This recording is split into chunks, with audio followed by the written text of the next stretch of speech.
What, to the American slave, is your 4th of July?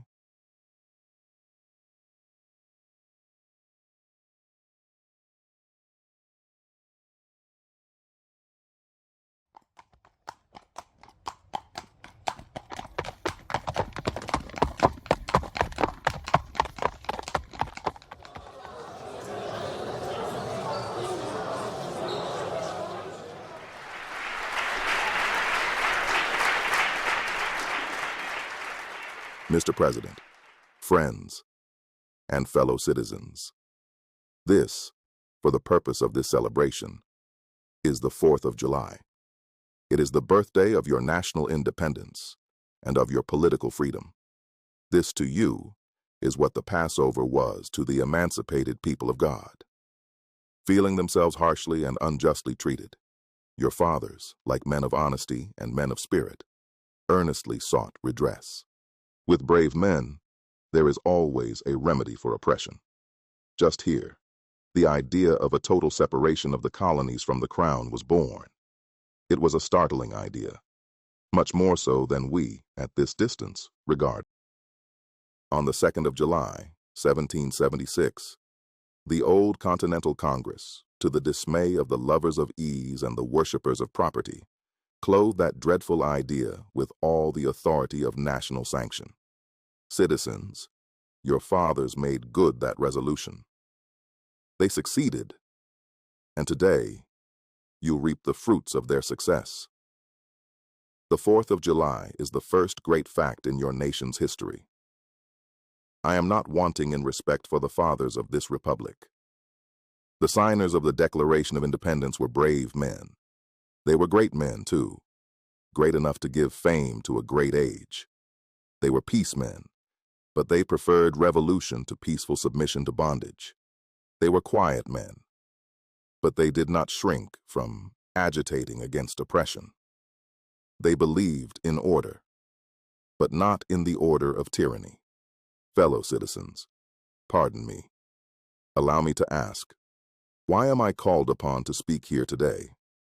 What have I, or those I represent, to do with your national independence?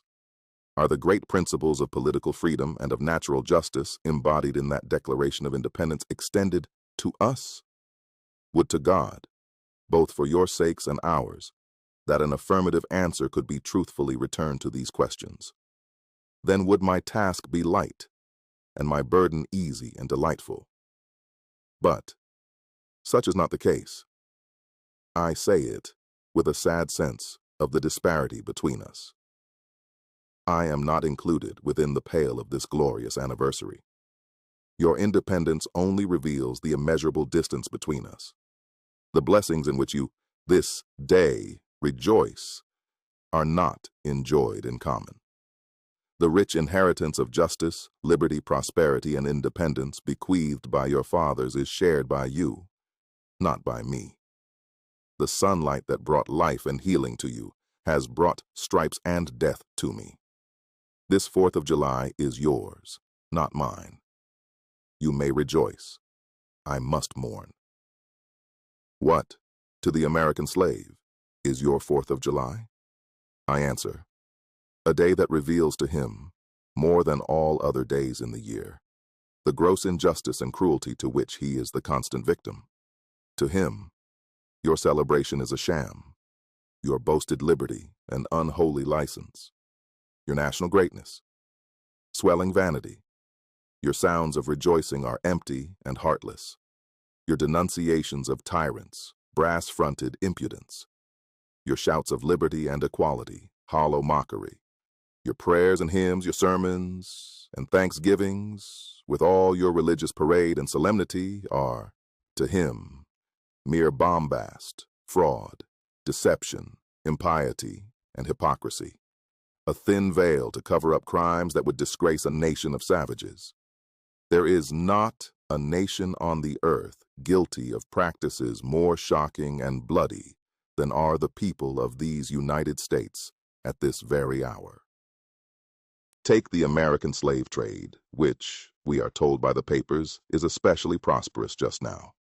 It is carried on in all the large towns and cities in one half of this Confederacy, and millions are pocketed every year by dealers in this horrid traffic. In several states, this trade is a chief source of wealth. Here, you will see men and women reared like swine for the market. They are food for the cotton field and the deadly sugar mill.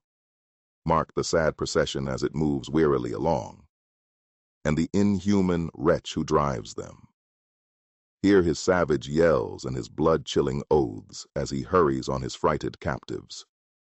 Cast one glance, if you please, upon that young mother whose shoulders are bare to the scorching sun, her briny tears falling on the brow of the babe in her arms. See, too, that girl of 13 weeping.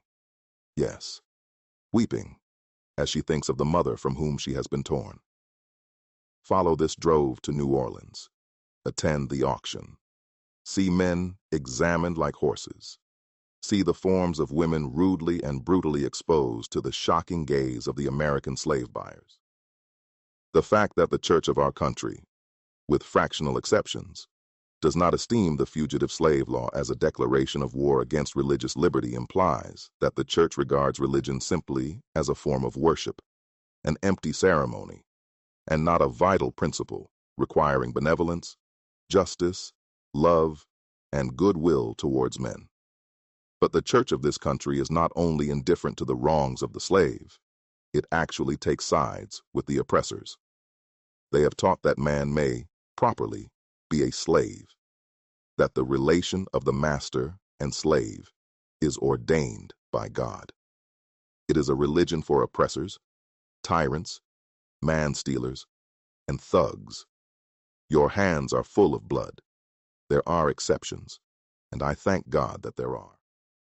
Americans, your Republican politics, not less than your Republican religion, are flagrantly inconsistent.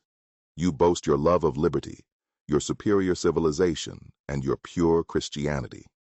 You invite to your shores fugitives of oppression from abroad, honor them with banquets, greet them with ovations, cheer them, toast them, salute them, protect them, and pour out your money to them like water. But the fugitives from your own land you advertise, hunt, arrest, shoot, and kill. You maintain a system as barbarous and dreadful as ever stained the character of a nation, a system born in avarice, supported in pride, and perpetuated in cruelty. You declare, before the world, and are understood by the world to declare, that you hold these truths to be self-evident, that all men are created equal, and are endowed by their Creator with certain inalienable rights, and that, among these, are life, liberty, and the pursuit of happiness. And yet, you hold securely in a bondage, which, according to your own Thomas Jefferson, is worse than ages of that which your fathers rose in rebellion to oppose, a seventh part of the inhabitants of your country. Allow me to say, in conclusion, notwithstanding the dark picture I have this day presented of the state of the nation, I do not despair of this country. There are forces in operation which must, inevitably, work the downfall of slavery. The arm of the Lord is not shortened, and the doom of slavery is certain. God speed the year of Jubilee the wide world o'er. God speed the day when human blood shall cease to flow. God speed the hour, the glorious hour, when none on earth shall exercise a lordly power, nor in a tyrant's presence cower, but all to manhood's stature tower, by equal birth. That hour will come, to each, to all, until that year, day, hour arrive. With head and heart and hand I'll strive, to break the rod and rend the gyve.